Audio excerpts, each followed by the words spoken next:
अकोल्यात फर्निचरच्या कामाच्या बहाण्याने छुपे कॅमेरे.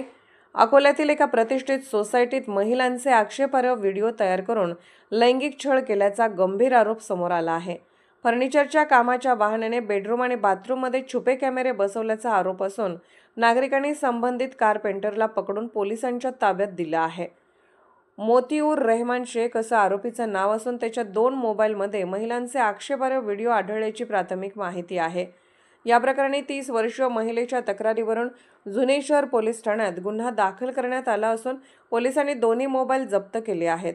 आरोपीने आणखी किती महिलांचे व्हिडिओ तयार केले याचा तपास सुरू आहे. आरोपीला नागरिकांनी मारहाण केल्याची माहिती आहे. हर्षदा सोनोने, अकोला. जो जिहादी आहे मोतीउर शेख हा प्रॉपर राहणारा पश्चिम बंगालचा आहे. त्याने इथं अकोल्यामध्ये 5 मुलीचं लैंगिक शोषण केलं आणि लवजाच्या षडयंत्रामध्ये अटकवलं आणि त्या एका लेडीजच्या तर घरी त्यानं स्पाय कॅमेरा लावला आणि त्याद्वारे तो घरातले सगळे जे काही प्रायव्हसी असते त्याचे सगळ्यासाठी त्यांनी त्याच्या मोबाईलमध्ये अटॅच केलं. काय झालं की या इथं खूप म्हणजे बाकीच्या मुलीचं पण ते हे आले आणि समोर येऊन मग मुलीला आज आम्ही अशा कंडिशनमध्ये पकडलं त्याला की त्याला स्पॉटवर पकडून पोलीस स्टेशनला आणलं सिटी कोर्टवर. काही याच्यात त्यांनी ब्लॅकमेलिंगचा काही हो, आता ब्लॅकमेलिंगचा प्रकार आहे. त्याच्या 2 प्रकरणामध्ये मुलीला ब्लॅकमेल करून त्याने व्हिडिओ काढले, अश्लील व्हिडिओ काढले आणि तिला ब्लॅकमेल करत आहे. अशा काही तक्रारी आल्या का बाकीच्या? हो, तक्रारी आलेल्या आहेत. आम्ही ताईला घेऊन इथं आलेलो आहोत रिपोर्ट द्यायसाठी. ताई पण सोबत आलेल्या आहेत.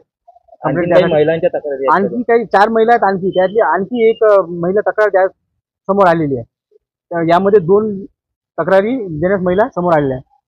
याच्यात तसं पाहिलं तर 5 मुली याच्यात लवजात षडयंत्रामध्ये या आरोपीने अटकवले लवजातमध्ये. पण या 2 मुली त्या तक्रार द्यासाठी समोर आलेल्या. नाही, पोलीस तक्रार सुरू आहे, देणं चालू आहे. तक्रार देऊ राहिले.